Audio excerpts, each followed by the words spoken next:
The house is sold. You're homeless now. My mother-in-law said it like she was announcing the weather. Calm, cold, satisfied. She stood beside my husband on our front porch, holding a stack of divorce papers against her chest, while the late afternoon Colorado wind pushed strands of silver hair across her face. Daniel wouldn't even look me in the eye. I remember staring at both of them from the driveway, still holding my purse, still smiling from what had happened less than an hour earlier. $7 million. My grandmother Eleanor had left me $7 million and her estate in Aspen. I had spent the entire drive home crying happy tears behind the wheel like some foolish teenage girl. I kept imagining Daniel lifting me off the ground when I told him. I imagined us finally breathing again after years of financial stress. Instead, my husband stood on the porch beside his mother, like a stranger waiting to evict a tenant. The movers already came, Patricia continued. Your things are in storage. I blinked slowly. What? Daniel finally spoke, but his voice sounded rehearsed. It's over, Claire. Over? 27 years of marriage reduced to 2 words, spoken by a man who once drove 6 hours through a snowstorm just to bring me soup when I had pneumonia. I looked past them toward the house, our house, or at least the place I had believed was ours. The flower pots I planted in spring were gone. The porch swing Daniel built 10 years earlier was missing, too. Even the curtains had changed. That's when I realized this hadn't happened suddenly. This had been planned, carefully, quietly, probably for weeks, maybe longer. Patricia stepped down one porch stair and held out the papers toward me. You should sign while things are still civil. Civil? I almost laughed. Instead, I asked the question that mattered most. When were you going to tell me? Daniel rubbed his forehead like I was exhausting him. Claire, don't make this harder than it has to be. Harder? I thought about the leather folder still sitting in my car containing the copy of Eleanor's will. I thought about the attorney shaking my hand that morning. I thought about the way my grandmother had smiled during her final weeks whenever Patricia's name came up. Now suddenly that smile made sense. Patricia folded her arms. You'll land on your feet. Women always do. There was something almost impressive about how cruel she could sound while pretending to be practical. I met that woman when I was 34 years old. She hated me before she even knew me. Not openly, of course. Patricia Whitmore was too polished for that, too country club refined, too experienced at delivering insults wrapped inside compliments. Oh, Claire, you're prettier than Daniel's usual type. You're so brave to wear your hair short. You've always been so independent. Some men don't like that forever. Little cuts, tiny poisons, year after year. And Daniel always defended her. She doesn't mean it that way. That had become the anthem of our marriage. Patricia looked toward the street impatiently. You really should leave before the buyers arrive. Buyers. The word floated strangely in my head. Then Daniel finally looked directly at me. The house sold 3 days ago. 3 days. 3 days earlier, I had been sitting beside my grandmother's hospital bed holding her hand while she struggled to breathe. 3 days earlier, my husband was apparently selling our home behind my back. Something inside me should have shattered right then, but strangely, it didn't. Because at that exact moment, another memory surfaced. 3 months earlier, Grandma Eleanor sitting quietly at her kitchen table in Aspen while snow fell outside the windows. Never let other people rush you into signing papers, she had told me. I remembered laughing softly. Grandma, you sound paranoid. No, she said calmly. I sound old. At the time, I thought she was talking about ordinary legal precautions. Now, I wasn't so sure. Patricia interrupted my thoughts by shoving the papers closer toward me. You can sign now or later. Makes no difference to us. Us, not Daniel. Us. That told me everything. This wasn't a marriage ending. This was an extraction. A removal. And Patricia had orchestrated it. Daniel finally sighed. The house was under my name, Claire. Legally, there's nothing you can do. That sentence almost made me smile immediately. Almost.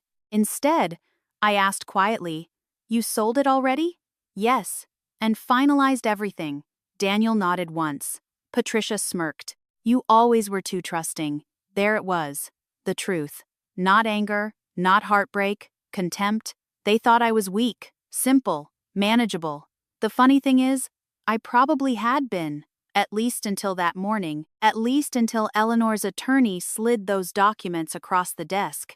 At least until I learned my grandmother had spent years preparing for something I didn't yet fully understand. A strange calm settled over me. The kind of calm people get right before a car crash. Or right after one. I looked up at the porch. At my husband. At the woman who spent nearly 3 decades trying to erase me from her son's life. Then I smiled. A real smile. Daniel frowned immediately. What's so funny? I glanced toward the stack of papers in Patricia's hands. Then toward the house behind them. Toward the house Daniel proudly believed he had sold.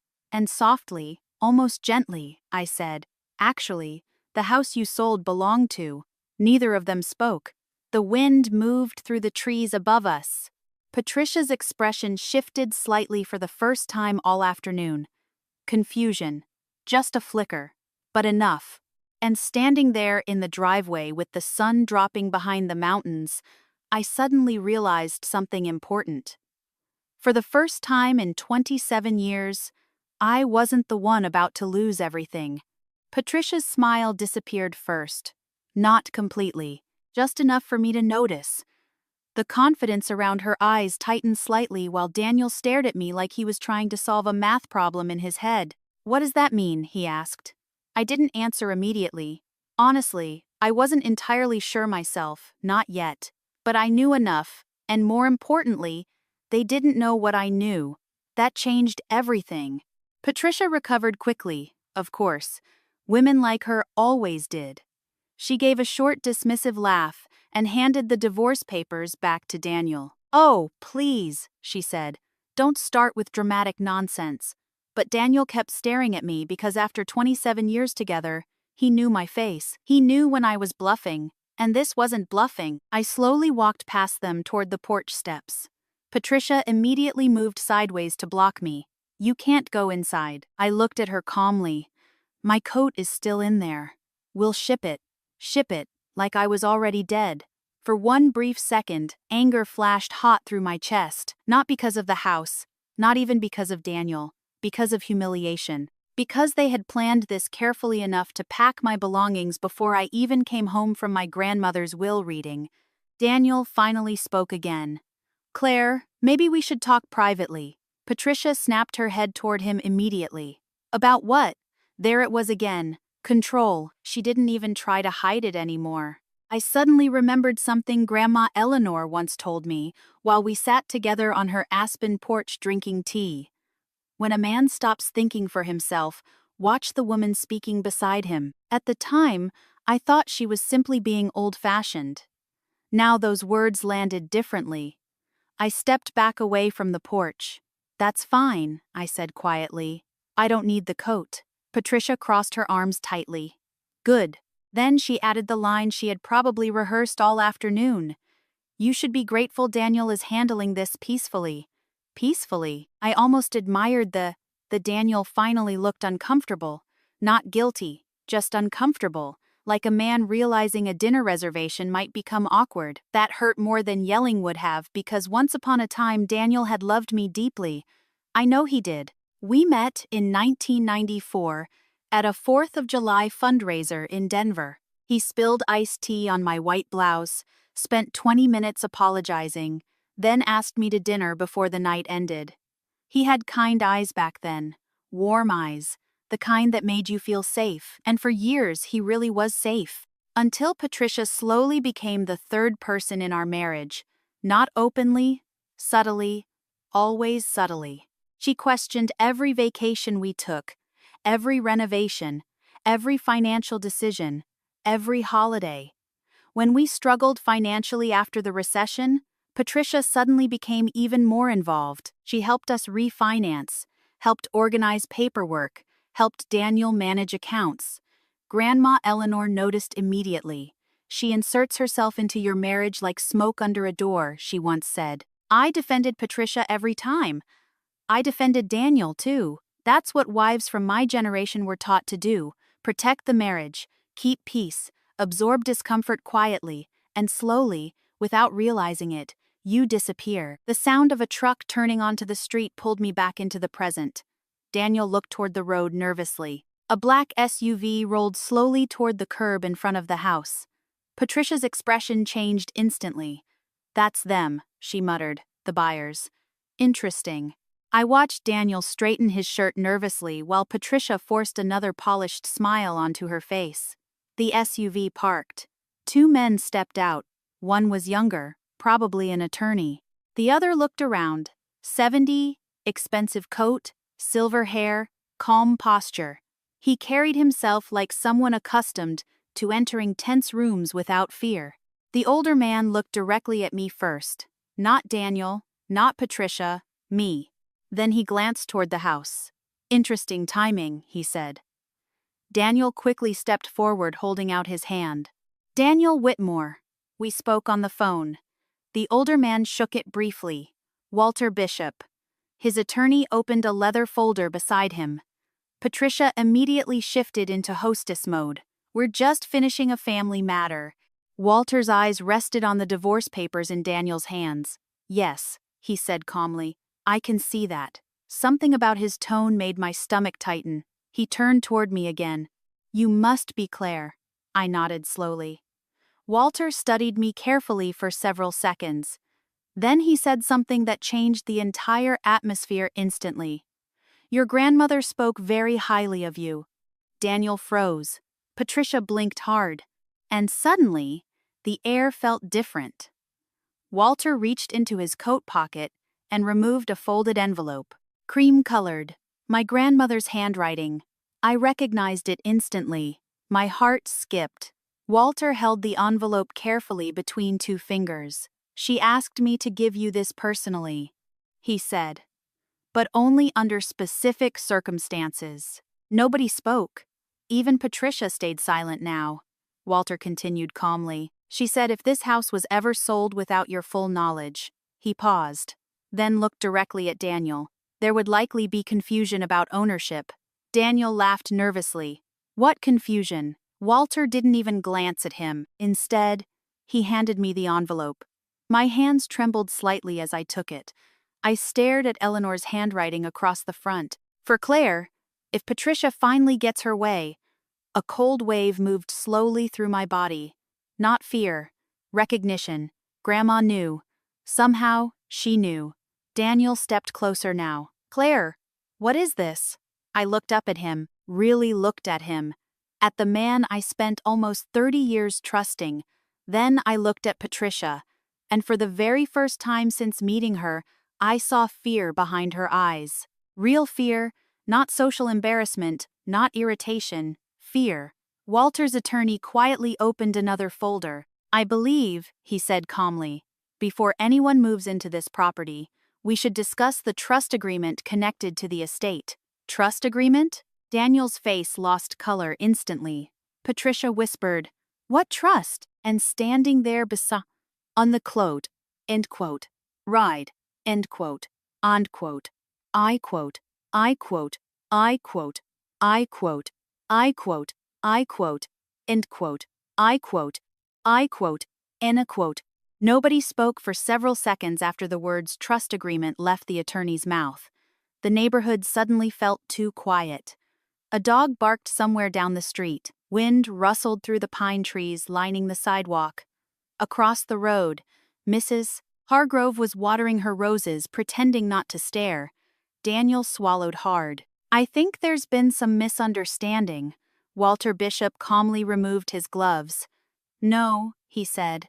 "I don't believe there has." Patricia stepped forward immediately, forcing a laugh that sounded painfully artificial now. "This is absurd. Daniel legally owned this property." The younger attorney finally spoke. "Partially," he corrected. "Partially." I watched Daniel's face carefully. That single word frightened him more than anything else so far. Patricia noticed too. She turned toward him sharply. "What does that mean?" Daniel didn't answer. Walter looked toward me gently. "Mrs. Harper, Would you like to open the letter now? I nodded slowly. My fingers trembled as I unfolded the envelope. The paper smelled faintly of Eleanor's perfume, lavender and cedarwood. For one painful second, I forgot the house, forgot Daniel, forgot Patricia. All I could think about was my grandmother sitting alone in her aspen study during her final weeks, knowing she was dying while quietly preparing for this exact moment. I unfolded the letter carefully. Claire, if you are reading this, then I was right to worry. I stopped breathing for a second. Walter remained silent while Daniel shifted impatiently beside the porch. I continued reading. You always believed love could fix dishonesty. That was your mother's weakness, too. A lump rose painfully in my throat. My mother died when I was 19. Eleanor rarely spoke about her directly. The letter continued. Daniel is not an evil man, but weak men become dangerous when stronger people whisper in their ears long enough. My eyes lifted instinctively toward Patricia. She looked furious now. Give me that, she snapped. Walter's attorney stepped between us immediately. Number. Patricia froze, probably not used to hearing that word. Daniel rubbed both hands over his face. This is insane. No, Walter replied calmly again. What's insane is selling property connected to an active trust without understanding the legal structure. Daniel stared at him. What trust? Walter exchanged a brief glance with the attorney. Then the attorney opened the folder fully. 6 years ago, he explained, Mrs. Eleanor Bennett quietly transferred a protected ownership percentage connected to this property after assisting with Mr. Whitmore's financial liabilities. My mind flashed backward instantly. 6 years earlier, Daniel's construction business had nearly collapsed after 2 terrible contracts and a lawsuit involving faulty roofing materials. We almost lost everything. Daniel spent months panicking about debt collectors, loans, and refinancing. Then suddenly, everything stabilized. When I asked how, he told me Patricia had helped arrange financing. But now, another memory surfaced. Grandma Eleanor calling me late one evening. Don't worry about the house, she had said softly. I handled it. At the time, I assumed she meant emotional support. Now I understood. She literally handled it. Daniel looked pale. What percentage? The attorney answered immediately. Enough to complicate unauthorized sale proceedings. Patricia exploded. Oh, for God's sake, Daniel, what did you sign? There were hundreds of pages, he snapped back. And you signed them without reading. You told me the refinancing had to happen fast. The silence afterward was almost embarrassing, because suddenly the truth stood naked in front of all of us. They weren't masterminds. They were greedy amateurs. Walter adjusted his coat calmly, while Patricia's composure began cracking apart piece by piece. She pointed at me furiously. She knew about this. I didn't, I said honestly. And I truly hadn't. Not fully. But Grandma had. That realization settled deep inside me now. Eleanor had spent years watching quietly while Patricia maneuvered through our lives, like a woman rearranging furniture inside someone else's house. And she planned accordingly. Daniel looked at me desperately now. Claire, listen, we can figure this out. Interesting. 10 minutes earlier, I was homeless. Now suddenly we existed again. I folded Grandma's letter carefully. You already figured things out, Daniel. That's not fair. I laughed softly before I could stop myself. Not cruelly, just tired. You sold our house while I was burying my grandmother. Patricia interrupted immediately. It was legally his house. Walter finally looked directly at her. No, he said calmly. That assumption may become very expensive. Patricia's face went white. The younger attorney closed the folder. At minimum, the buyers were not informed about active trust entanglements connected to the property. Daniel looked genuinely sick now. Walter spoke carefully, almost kindly. My legal team discovered the issue this afternoon during final review. Patricia crossed her arms tightly. So what now? Walter glanced toward the house. Now, he said, we pause everything before someone makes this worse. Daniel suddenly turned toward me. You knew this would happen. Then why were you smiling? I looked at him quietly for several seconds. because the answer had finally become clear. I smiled because for the first time in years, I wasn't trapped anymore. Not financially, not emotionally, not inside a marriage where every decision quietly passed through Patricia first. The realization felt strange, painful, but freeing, too. Walter gently motioned toward the letter in my hands. "There's more," he said. I looked back down and continued reading. "Claire, if Patricia is standing nearby while you read this, then I imagine she still believes money makes people powerful, but real power is patience. And people who underestimate quiet women usually regret it eventually." I could practically hear Eleanor's voice saying the words. Patricia looked furious enough to explode. Daniel suddenly seemed smaller somehow, older. Walter spoke softly. "Your grandmother asked me to help if necessary." "Why?" I whispered. Walter smiled sadly. "Because she loved you. That nearly broke me. Not the money, not the house. That. The simple certainty that someone saw everything happening around me for years and cared enough to prepare for it." Daniel stepped down from the porch finally. "Claire," I held up one hand gently. "Number?" He stopped immediately. And for the first time since our marriage began, he actually listened. Walter suggested we continue the conversation somewhere private. Patricia objected immediately. "We are not sneaking off to some back room over made-up legal nonsense." Walter didn't even react. He simply turned toward me. "Claire," it struck me then that nobody had asked what I wanted in a very long time. Not really. Daniel usually decided, Patricia always influenced, and I adapted, smoothed things over, kept peace. That had been my role for decades. But standing there with my grandmother's letter still trembling in my hands, I realized I was tired of peace that only existed when I stayed silent. "I'd like to hear the rest," I said. Walter nodded once. "There's a hotel lounge about 5 minutes away." Patricia scoffed loudly. "Oh, please."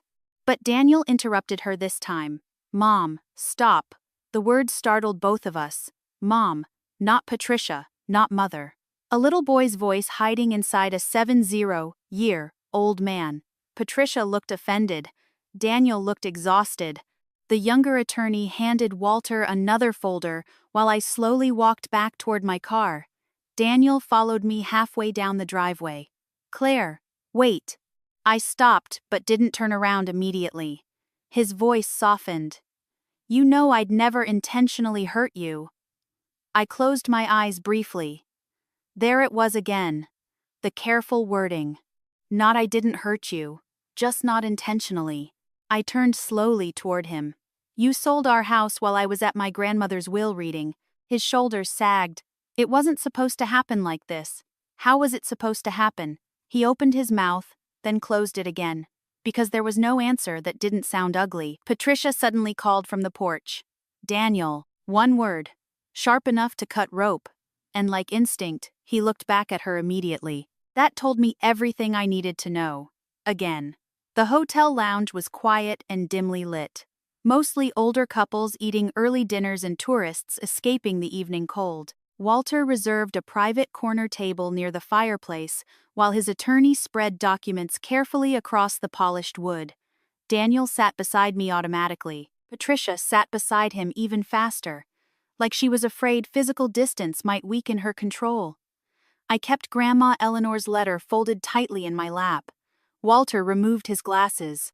"Before we continue," he said calmly, "I want to clarify something." Nobody interrupted him. "The sale itself may not be completely invalid."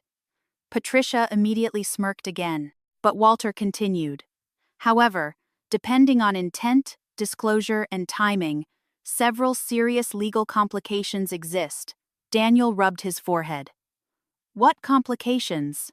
The younger attorney answered. "Failure to disclose protected trust interests, potential financial concealment during marital dissolution proceedings, improper transfer timing." Patricia waved her hand dismissively. "You lawyers make everything sound dramatic." The attorney looked directly at her. "No, ma'am. Courts do." That shut her up for a moment. Walter turned toward me gently. "Claire, Your grandmother requested that this second envelope only be opened if you discovered evidence of betrayal involving the property. My stomach tightened. Second envelope? Of course there was another one. Eleanor had always believed important things deserved layers. She once wrapped my Christmas gifts inside 5 separate boxes just because she enjoyed suspense. Walter slid the envelope toward me. I stared at it silently. My grandmother's handwriting again. For Claire, when the truth finally becomes impossible to ignore. My chest hurt reading that, because deep down, I think part of me always knew. Not about the house, not about the divorce, but about Daniel slowly disappearing from our marriage year after year while I pretended not to notice. I opened the envelope carefully. Inside was another handwritten letter and several photocopied documents, bank transfers, property records, emails. I looked down at the first sentence. Claire, if you are reading this, then Patricia finally overplayed her hand. Patricia shifted uncomfortably beside Daniel. I continued reading silently for several seconds before my breathing slowed completely. Then I looked up, at Daniel. You used my inheritance from my mother. He blinked hard. What? I lifted one of the documents. You told me we used your savings during the recession. Patricia suddenly leaned forward. Claire, now wait a minute. Number? The word surprised even me. Patricia froze. I stared directly at Daniel. You used the money my mother left me. He looked trapped now, cornered, like a tired man who suddenly realizes every locked door around him was built by his own choices. It was temporary, he muttered weakly. How much? Silence. How much, Daniel? Finally, almost all of it. The fireplace crackled softly beside us. Somewhere across the lounge, silverware clinked against plates. Ordinary sounds. Ordinary life, continuing while mine quietly cracked open. My mother left me $80,000 when she died. Not enough to change a life, but enough to matter. Enough to remember her by. Daniel reached toward me carefully. Claire, I was trying to save the business. Patricia immediately jumped in, and that business fed you for years. Walter calmly slid another document across the table. Actually, he said the business losses accelerated after several withdrawals connected to Patricia Whitmore's investment accounts. The silence afterward felt enormous. Daniel slowly turned toward his mother. Patricia's face drained pale. What? Walter adjusted the paper slightly. Mrs. Whitmore encouraged several high-risk investments during the same period Mr. Whitmore claimed financial hardship. Daniel stared at her.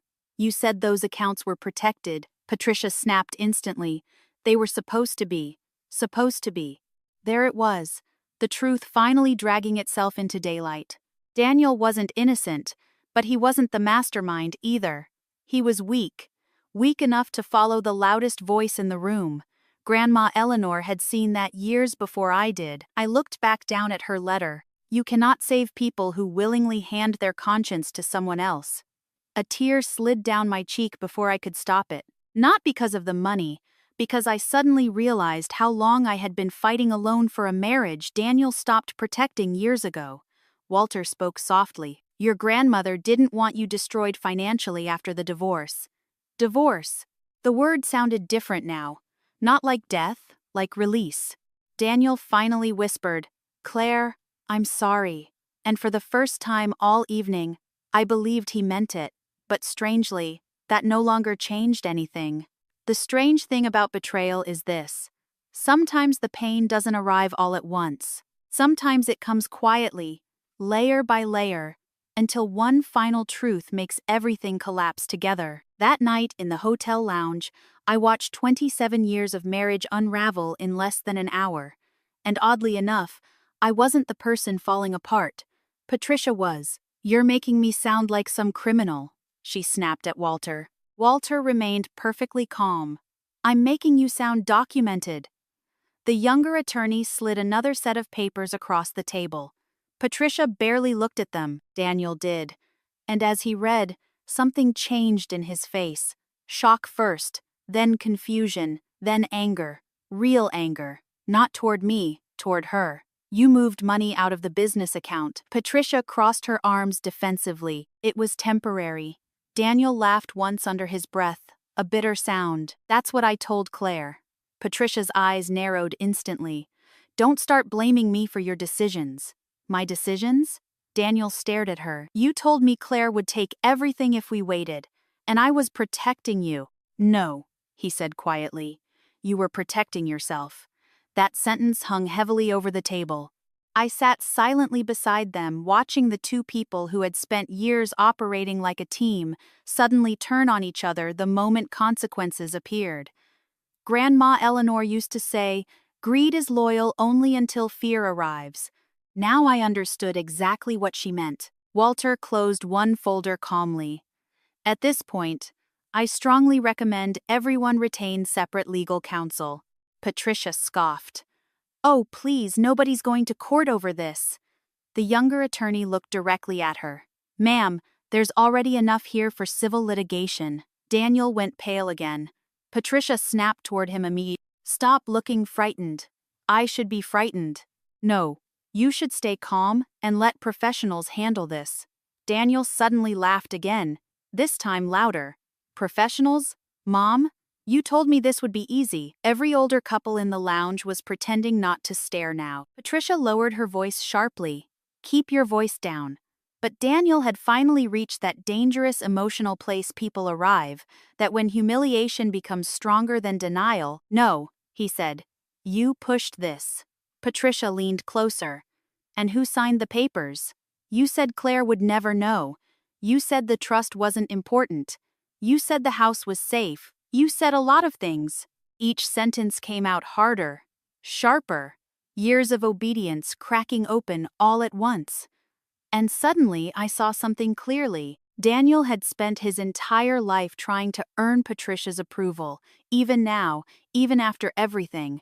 Part of him still wanted her to tell him this would somehow be okay, but Patricia wasn't comforting him anymore because frightened people stop protecting others. They protect themselves. I quietly folded Grandma Eleanor's letters and placed them back inside my purse. Walter noticed. You all right? I nodded slowly. And surprisingly, I was. Not happy, not untouched, but steady. For years I thought losing my marriage would destroy me. Now I realized something worse had already happened long ago. I had spent decades shrinking myself to keep that marriage alive. The destruction had already happened. I just hadn't called it by its real name. Daniel turned toward me suddenly. Claire, please say something. I looked at him carefully, at the man who once danced with me barefoot in our kitchen at midnight, the man who held my hand at my mother's funeral, the man who now sat trapped between guilt and fear while his mother silently calculated escape routes beside him. What do you want me to say? That I'm sorry. You already said that. I mean it. I know. That seemed to confuse him more than anger would have, because guilt feels manageable when the other person screams. Quiet acceptance feels final. Patricia abruptly stood from the table. This conversation is finished. Walter remained seated. No, ma'am. It's just beginning. She grabbed her purse aggressively. I am not sitting here while strangers threaten my family. Family. Interesting word. Because Patricia spent years treating me like an intruder inside hers. Daniel looked up at her. You took money from the business. Patricia exhaled sharply. Oh, stop acting shocked. I was trying to protect our future. You hid it from me. I managed it. That's not the same thing. Patricia looked at him like he was disappointing her. Daniel Wickman always panics once things become uncomfortable. The sentence hit him hard. I could see it. Because for the first time in his life, he realized she didn't actually love him unconditionally either. She valued usefulness, control, compliance. And now that he had failed publicly, her loyalty was evaporating. Walter slowly stood. I think tonight has been emotionally exhausting for everyone. He looked toward me. Claire, my driver can take you to Aspen if you'd like. Patricia laughed coldly. Of course, send her to her mansion. But the insult landed differently now, because underneath the bitterness, I heard envy. Real envy. Daniel looked stunned. "You're leaving tonight?" I nodded. "There's nothing left for me here." The words surprised me with their truth. Not just the house. Denver itself suddenly felt heavy, filled with memories that no longer belonged to me. Daniel stood quickly. "Claire, wait." His voice cracked slightly. That almost hurt more than everything else. Because once upon a time, I would have stayed. I would have explained, comforted, tried again. But Grandma Eleanor's final gift wasn't money. It was clarity. And clarity changes people permanently. Patricia grabbed Daniel's arm. "Let her go." He pulled away from her instantly. For the first time, number. Patricia blinked in shock. Daniel looked at me desperately. "Please don't leave like this." I picked up my purse slowly. "You already left first." Silence. Heavy silence. The kind people remember years later. Walter walked me toward the hotel entrance, while the younger attorney stayed behind with Daniel and Patricia. Outside, cold mountain air filled my lungs. The night smelled like pine and snow. Walter opened the car door for me gently. Before getting inside, I looked back through the hotel windows one last time. Patricia was speaking furiously. Daniel sat motionless beside her, not defending her anymore, not defending himself either, just staring at the table, like a man finally seeing the ruins of his own choices. And for the first time in decades, I felt absolutely certain about walking away. I arrived in Aspen a little after 2, 0 inches the morning. Snow covered the long winding driveway leading toward Eleanor's estate, turning the entire property silver beneath the moonlight. The caretaker, a quiet older man named Benji, opened the gates after Walter called ahead. "Miss Claire," he said gently when I stepped from the car, "I'm sorry about your grandmother." Those words nearly broke me harder than everything else combined, because for hours, nobody had spoken about Eleanor herself, only money, property, divorce, ownership. But Grandma Eleanor wasn't paperwork. She was the woman who taught me how to bake peach cobbler, the woman who mailed handwritten birthday cards every single year, no matter where I lived, the woman who once drove 12 hours through a snowstorm after my mother died because she refused to let me grieve alone. And now she was gone. The estate looked exactly the same as always. Warm lights glowing through tall windows, smoke rising softly from the porch swing, the chimney, the porch swing creaking gently in the wind. For one strange second, I expected Eleanor to open the front door holding teacups and asking why I took so long getting there. Instead, only silence greeted me. Benji carried my overnight bag inside while I stood alone in the foyer staring at the familiar wooden staircase. "You should get some sleep," he said kindly. But sleep felt impossible. Everything inside me still felt rearranged. So, after Benji went upstairs, I wandered slowly through the house instead. The grandfather clock in the hallway ticked softly. The kitchen still smelled faintly of cinnamon. A knitted blanket Eleanor kept folded near the fireplace remained exactly where she left it. It felt less like entering a mansion, and more like entering memory itself. I eventually found myself standing inside Eleanor's study, her favorite room. Dark bookshelves, leather chair, soft jazz records stacked near the window. And there, sitting neatly in the center of her desk, was another letter. Of course, I laughed quietly to myself through sudden tears. Even dead Grandma Eleanor still had perfect timing. I sat down slowly and opened it. "Claire, if you are reading this from my study, then things became uglier than I hoped."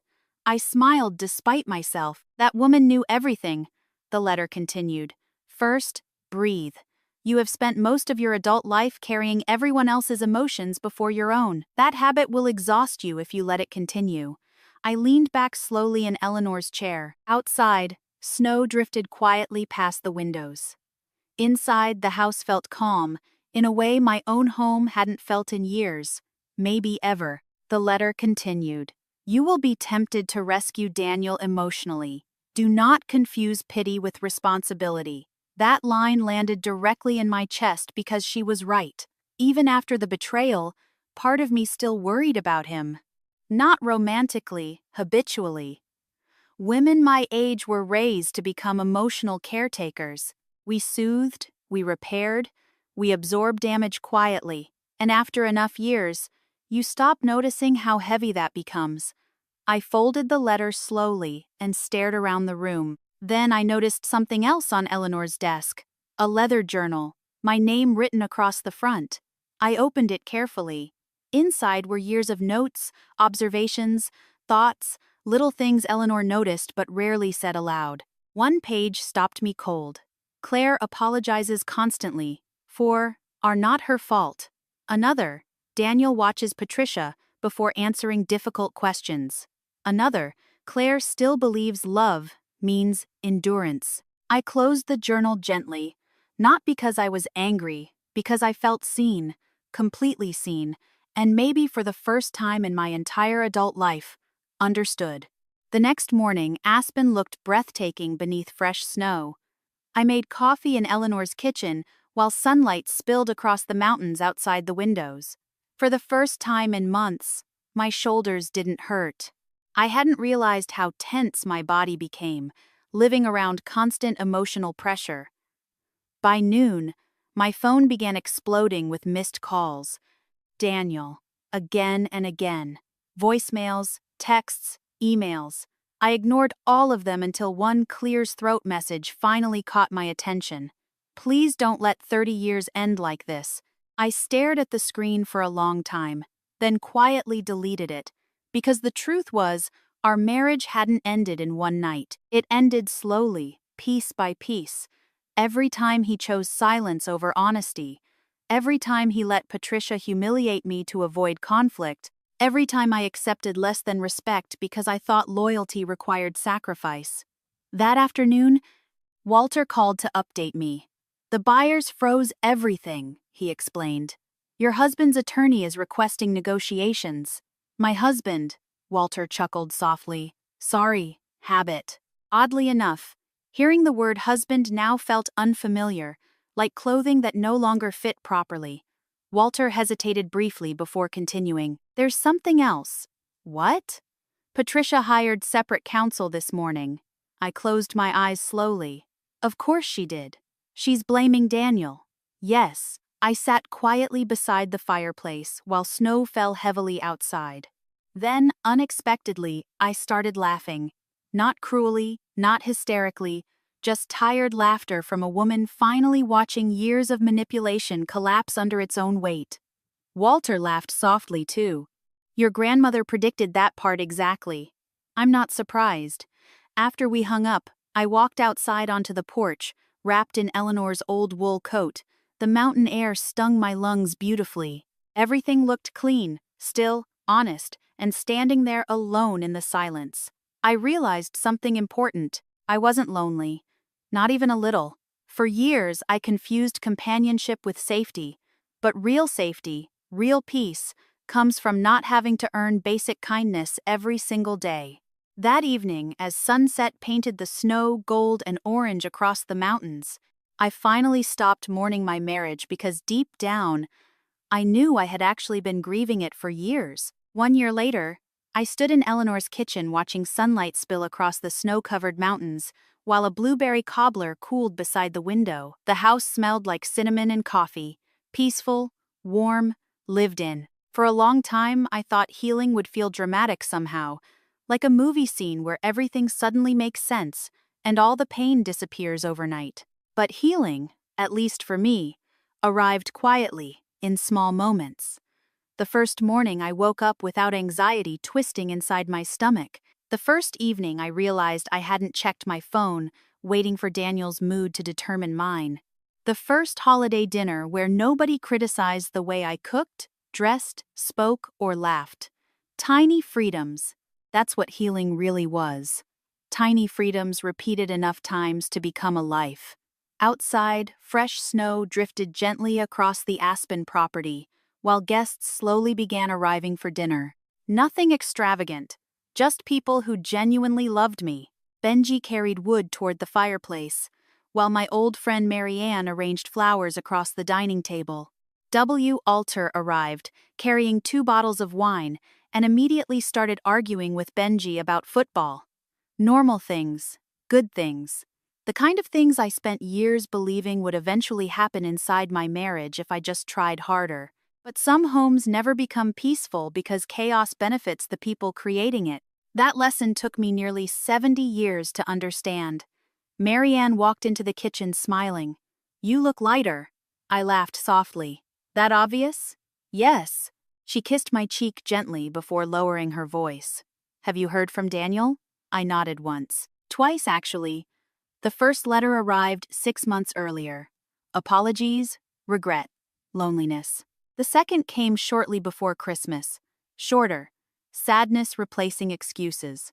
He wrote that Patricia barely spoke to him anymore after the lawsuits began. Several friends disappeared once the scandal spread through their social circles. The construction business eventually collapsed completely under legal debt and public embarrassment. In his final paragraph, he wrote, "Your grandmother understood people better than I ever did. I never answered. Not because I hated him. Strangely enough, I didn't." Time had softened the sharpest parts of my anger. What remained was something quieter. Acceptance. Daniel wasn't destroyed by one terrible decision. He was destroyed slowly by years of weakness. And honestly, so was I. Just differently. For most of my adult life, I confused self-sacrifice with love. I believed enduring unhappiness made me loyal. I believed keeping peace made me wise. I believed forgiving endlessly made me strong. But Eleanor understood something I didn't. Love without respect eventually becomes permission, and permission invites mistreatment. The front door opened again as Walter entered the kitchen carrying snow across the hardwood floor. "Bad news," he announced dramatically. "Benji still believes the Broncos can recover next season." I laughed harder than I had in years. Real laughter. The kind that rises naturally, instead of carefully. Walter smiled warmly, watching me. "You know," he said quietly once Marianne stepped away, "your grandmother would be very proud of you." That nearly made me cry immediately. Not because of the inheritance, not because of Aspen, because for the first time, I finally believed it might actually be true. Dinner that evening stretched for hours. Stories, laughter, old memories. At one point, Mary Ann accidentally burned the dinner rolls, and everyone teased her so badly she threatened to leave the table forever. Walter spilled wine on his sweater. Benji cheated at cards. Simple things. Beautiful things. And sitting there surrounded by warmth instead of tension, I suddenly understood what Eleanor had really given me. Not money. Not property. Not revenge. She gave me clarity before it was too late to rebuild my life. That was the real inheritance. Later that night, after everyone left, I stepped outside onto the porch alone, wrapped in Eleanor's old coat. Snow covered the mountains beneath moonlight. The world looked soft and silent. I sat slowly on the porch swing Daniel built years ago. Ironically, Walter tracked it down after the house sale collapsed and had it returned to Aspen as a joke. I ran my hand gently across the wood. For years I thought home was another person. A marriage. A family. A place where someone promised to stay. But age teaches you difficult truths. Sometimes the people you love most become the people you survive. And sometimes losing the wrong people is the first honest step toward finding peace. The cold mountain air filled my lungs as I looked out across Eleanor's property one final time. Then, quietly, mostly to myself, I said, "For years I begged people to love me the way I deserved. Now I know real love never asks you to shrink first." The wind moved softly through the trees. Somewhere far below, Aspen glowed quietly in the distance, and for the first time in a very long time, I felt completely at home. If this story meant something to you, if you've ever stayed too long in places that slowly broke your spirit, I hope you remember this. It is never too late to choose peace over performance. And sometimes the greatest revenge is simply becoming someone nobody can control anymore. Thank you for spending this time with me, and if this story touched your heart, I'd love for you to share it with someone who may need the reminder, too.